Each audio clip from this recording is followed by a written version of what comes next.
Hoje estou aqui para falar um pouquinho sobre essa novidade na lista da FUVEST desse ano, um livro chamado Nós Matamos o Cão Tinhoso, um livro publicado no ano de 1964 por um autor moçambicano chamado Luiz Bernardo Rouana. Luiz Bernardo Rouana publicou apenas este livro de literatura de ficção em toda a sua vida. É uma obra única, portanto, mas singular na história da literatura moçambicana. Esse livro é tido como o segundo livro em prosa de toda a literatura moçambicana. Ele surge, portanto, no momento em que a gente pode chamar de um pleno desenvolvimento da narrativa ou da literatura moçambicana. É um livro, portanto, que influenciou muitos outros autores africanos de língua portuguesa, como, por exemplo, em próprio Moçambique, autores como Paulina Tiziane e Mia Couto são altamente influenciados por este autor e por esse livro, não é mesmo? Significa, portanto, que esse livro ganhará inúmeras traduções a partir da sua publicação e ganhará uma tradução em língua inglesa. E aí é o estopim, o início, o começo daquilo que será o grande sucesso que esse livro é até hoje. Então estamos aqui hoje para falar um pouquinho, um breve resumo do que é que você vai encontrar nesse livro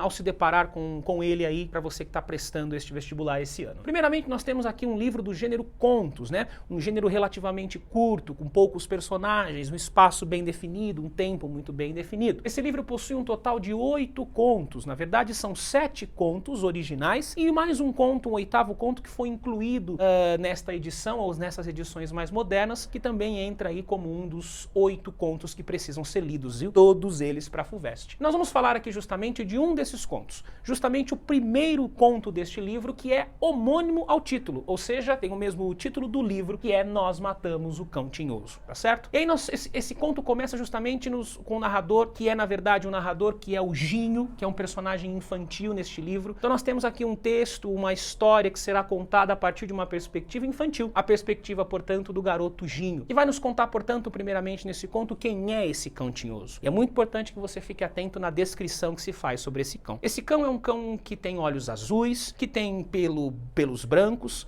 mas também tem cicatrizes, feridas, é um cachorro, portanto, maltrapilho e maltratado, um cachorro, portanto, que as pessoas, quando passam a mão na pele desse cachorro, acabam por também tocar em suas feridas, em suas cascas de feridas, enfim, é um cachorro descrito de uma maneira bastante sofrida e sofrível, é um cachorro bastante sofrível aqui neste conto. Justamente essa caracterização deste cachorro nos levará a pensar o que é que ele representa neste conto, tá certo? Mas antes da gente chegar na representação do cão, é importante apresentar a você os personagens desse conto. Nós temos no núcleo das crianças, ou aquilo que o narrador chamará de Amal, um grupo de crianças reunidas ali, nós temos 3 personagens importantes. O personagem Ginho, que é o narrador deste conto, Isaura, que também é uma garota, uma criança muito importante para esse conto, e também o Kim, que funciona aqui como uma espécie de liderança dessa malta, liderança dessas crianças. Ao mesmo tempo, nesse conto, temos o núcleo dos adultos, aqueles, portanto, que podem ser vistos aqui como a elite branca nesse contexto de Moçambique. Temos o personagem o senhor administrador e temos também Duarte, o veterinário,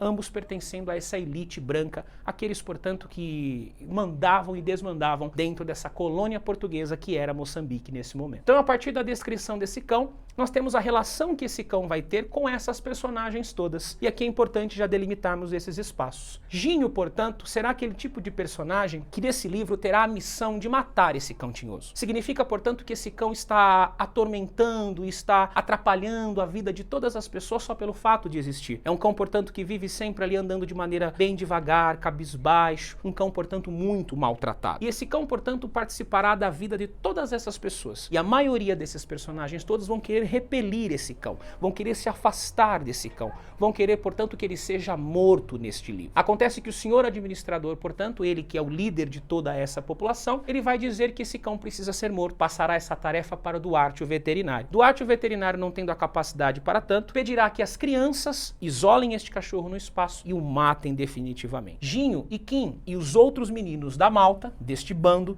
vão se reunir para matar este cachorro. Nesse momento, Ginho se comporta como uma criança que não sabe exatamente o que fazer neste momento. Ele não sabe se o cão deve ser morto ou se o cão deve viver. Ele não sabe se ele deve dar o primeiro tiro ou outra pessoa deve fazer isso. Ele fica, portanto, veja só, isso é importante, ele fica, portanto, indeciso sobre o que fazer em relação a esse cão. Isaura, por sua vez, é aquela que vai abraçar, a que vai acolher, a única neste conto que vai abraçar esse cão, acolhê-lo, estar perto dele, estar próximo dele e protegê-lo de todos os perigos. E o Kim será o líder do bando das crianças, aquele que vai, neste conto, colocar a masculinidade do Ginho em prova. Porque, veja, seja, Ginho será o responsável por matar este cão, mas ele não ficará dividido, como eu disse, entre matar ou não matar. E o Kim sempre estará ali ao lado dele dizendo, olha, você tem que matar isso, se você não fizer isso eu vou te chamar de uma pessoa que não é homem, eu vou dizer que você é afeminado. Então, com medo de que as pessoas digam algo nesse sentido sobre ele, Ginho, portanto, fica nessa indecisão e dará o tiro de misericórdia que matará este cão. Agora vamos nos concentrar exatamente nesse cão a partir do que eu disse. Temos personagens que se repelem esse cão e querem vê-lo morto, e temos personagens como a Isaura que protegem esse cão, e temos o Ginho, que não sabe o que fazer, mas no final acaba matando este cão.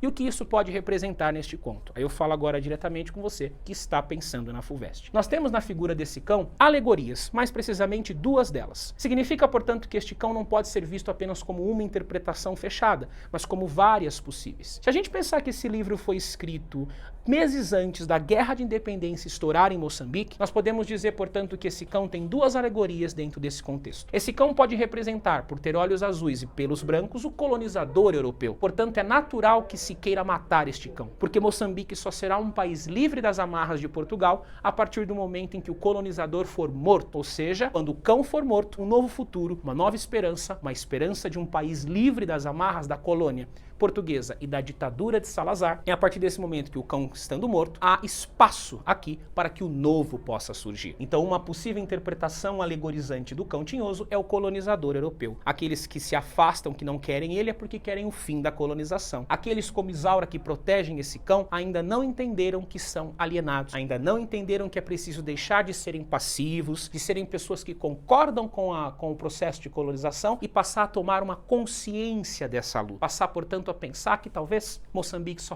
seja livre quando pegarem em armas, lutarem contra o colonizador e terem a sua independência reafirmada por Portugal e pelo mundo. Então essa é uma possível alegoria para esse cão, sendo o colonizador europeu. Olhos azuis, pelos brancos. Mas uma outra possibilidade de interpretação para esse cão é justamente aquele tipo moçambicano muito específico naquela época, que eram moçambicanos passivos, moçambicanos alienados, moçambicanos, portanto, que não sentiam, aliás, em si toda a violência pelas quais passavam, mas não tinham como reagir, lutar contra isso. Então são moçambicanos que, assim, têm o desejo de luta, mas são impedidos por um passado completo de traumas e violências decorrentes do processo de colonização. Significa, portanto, que há um termo importante nesse momento, que são os assimilados. Não podemos esquecer que em 64 Moçambique está sob o jugo de Portugal, e Portugal está neste momento passando pela ditadura de Salazar. Significa, portanto, que o Estado, ou os aparelhos do Estado Novo de Salazar, vão colocar em prática aquilo que chamaremos de assimilados, ou seja,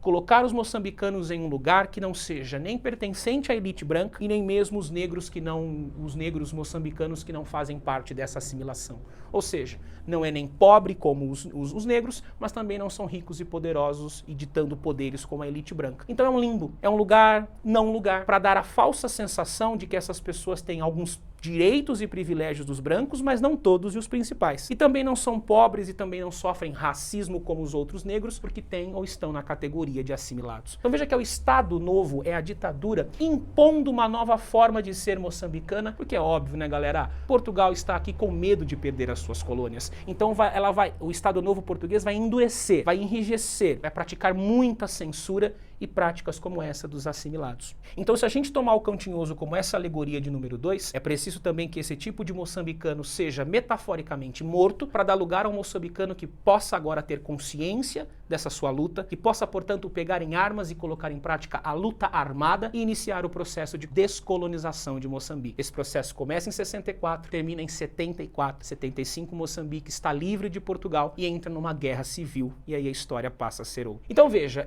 voltando aqui a essas personagens agora a partir dessa explicação das alegorias. Ginho, portanto, é um assimilado. Ginho, portanto, é um moçambicano passivo e alienado, mas que está aqui tomando as primeiras consciências em relação a esse seu contexto de guerra ou da guerra que virá. Então Ginho é aquele moçambicano que está assim como assimilado, mas está aprendendo ou no início desse processo de tomada de consciência. Ele mata o cão, mas não sem antes duvidar, questionar e ser altamente provocado para tanto. A Isaura, portanto, é a completa assimilada. É aquela moçambicana que protege o cão porque ela é o próprio cão. Ela é essa Moçambique que está acostumado com a colonização e veja, são 4 séculos de domínio. Deixar 4 séculos de domínio do dia para a noite não é fácil. Então Isaura é a representação desse assimilado 100%. E o Kim, portanto, é um moçambicano com consciência já de que é preciso matar esse cão. Logo, o Kim é aquele que será o líder e é aquele que vai influenciar o Ginho a matar este cão.